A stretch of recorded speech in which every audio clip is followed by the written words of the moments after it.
Hey guys, it is Tristan with Nerdette's NewsStand, and I seen this the other day, and it made me start thinking, right?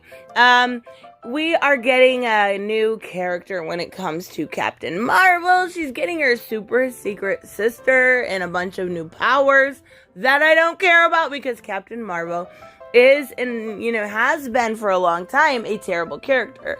But she could be done well. It's just she's not. So, we're getting her sister. Her sister on her Kree side, Lori L. Okay. Alright, we'll go with it.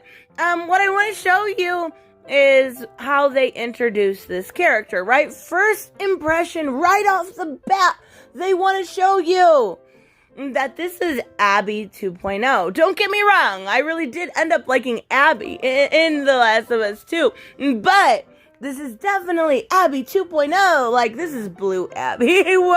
Why? So, I skipped this, right? I didn't care because I'm not reading Empire. I'm not reading these things. I was like, yeah, it doesn't matter to me. And then yesterday was New Comic Book Day for DC Comics, and we've got a few new characters when it comes to James Tynion's run, right? So, most notably so, Punchline. So, I started thinking about all of the different characters we have had over the years and the difference between them. We have had, our L'Oreal to Punchline, like, come on. It's not that hard to tell why people really like Punchline. Like, she is, very badass. For one, I love her. She is my favorite new character right now. Like, her in Nightwing 72 was so good. Her and everything. I'm gonna stop geeking it up. But I love her. Regardless. She has done and has been a very interesting character to learn about, from her origin, which I did a video on her origin completely, to how she interacts with Joker, how she kind of lays down the law with Harley. Like, she's multi-versatile characters. And that's one thing that I really did notice, even looking, back, if we take some time and look at more characters when it comes to Marvel versus DC, right? So we have characters that were introduced through Marvel, a lot actually during the Marvel Now initiative, that always kind of had to piggyback, right? And I know I'm gonna have to bring this up at some point or another, even though, the New Warriors has not come out. If you wonder why DC works better when it comes to creation of new characters, all you have to do is look at Safe Space and Snowflake. And your answer is right there. Like, okay, for one, a lot of it is the pandering. And the funny thing is, when it came to these characters, nobody liked it. They didn't like being pandered to. They didn't like being known as a snowflake. Of course, because it's insulting. Everybody across the board hated it. Now, let's even go back a little further. Riri Williams. We have her when it comes to a new character, but she had to piggyback off of a legacy. It was forced. It felt wrong. She stole Iron Man's tech, right? Like, a lot of these Bendis creations are not great. Now, he did make a Riri Williams type character when it came to the DC universe, and it actually kind of worked a little bit. Her name was Naomi. She wasn't great, but she was, okay. I like Dial H for Hero better, but when you have to piggyback off a legacy or pander, it's not going to work. Another thing I noticed about, past characters when it comes to Marvel especially is, like Gwenpool mostly Gwenpool. They are a stereotype, right? Gwenpool is very much so what Harley could be in a way, that Deadpool-esque LOL, so random girl. And she's very much a stereotype of that character. Now, there was a couple issues that weren't bad in the most recent run. I did review them. I think I reviewed them and Harley alongside of each other.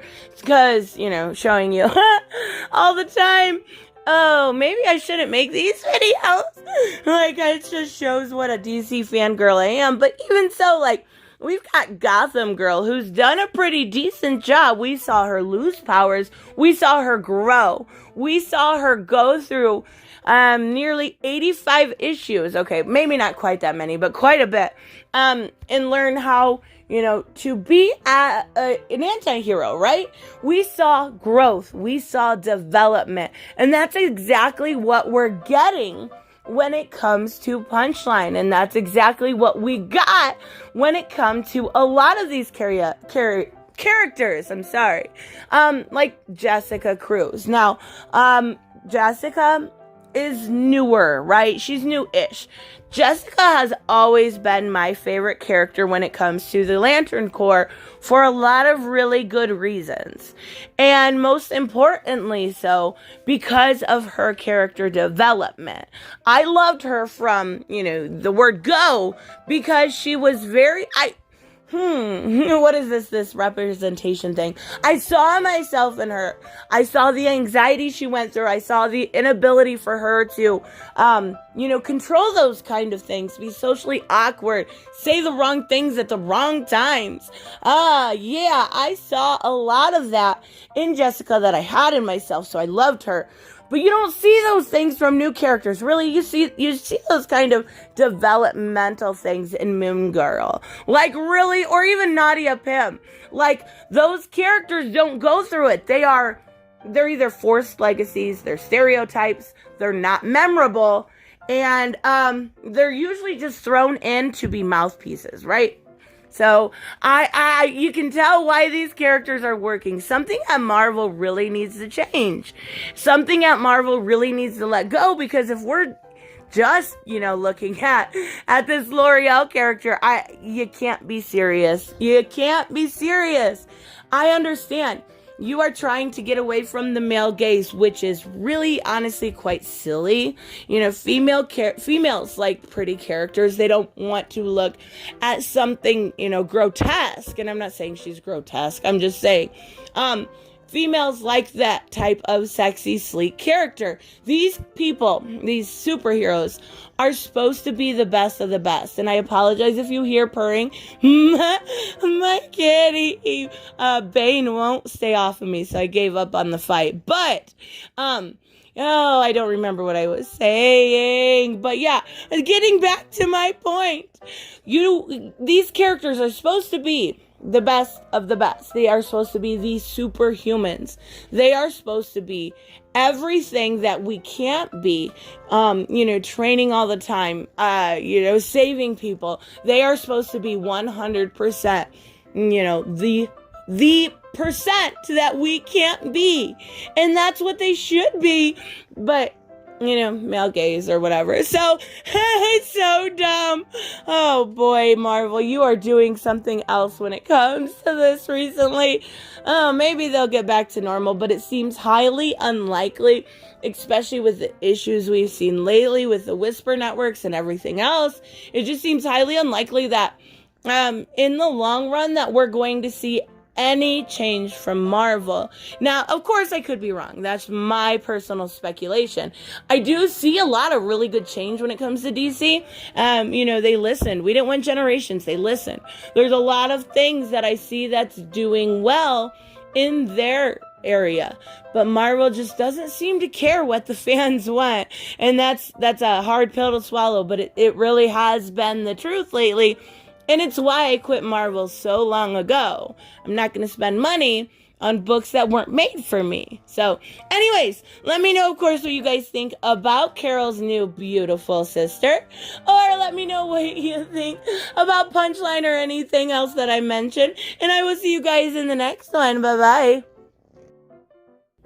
Hey guys, I want to give a huge shout out to my Patreon and subscribe stars. You guys literally make this channel possible. Huge thank you to Cage the Mick, Robert Mick Twiz, Black Knight Fool, Brucey, Chris Z, David L, David Rafford, Jeffrey Allen Carnes, Mighty Balls, Mike Buckner, Maizen Barbosa, Ruskar, Ryan Decker, Robert Hoffman, and Doc Holliday. You guys are absolutely amazing, and thank you so much for all your support. Don't forget on the way out to like as always if you enjoy the content and hit subscribe. And I will see you in the next one. Bye-bye.